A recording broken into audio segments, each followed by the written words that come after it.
ప్రజానాయకుడు వంగవీటి మోహన్ రంగా గారి 77వ జయంతిని పురస్కరించుకొని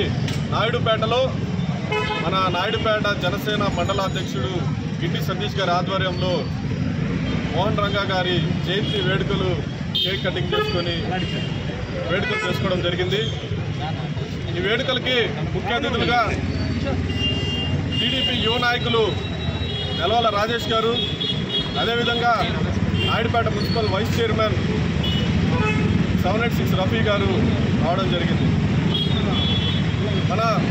రంగా గారి జయంతి సందర్భంగా ఏదైతే ఆయన పేదల కష్టాల కోసం పోరాడారో, కుల మతాలకు అతీతంగా అందరికీ న్యాయం జరగాలని ఆయన ఎటువంటి పోరాటం అయితే చేశాడో ఆయన సిద్ధాంతాలకు అనుగుణంగా ఈరోజు మేమందరం కూడా ఇక్కడ ఉన్న నాయుడుపేట యువకులైతేనేమి, టీడీపీ జనసేన బీజేపీ యువత అయితేనేమి అందరం పనిచేసి పేద ప్రజల ఉన్నతి కోసం పాటుపడతామని ఈ సందర్భంగా తెలియజేసుకుంటూ వంగవీటి మోహన్ రంగా గారికి ఘనమైన నివాళులు అర్పిస్తున్నాం.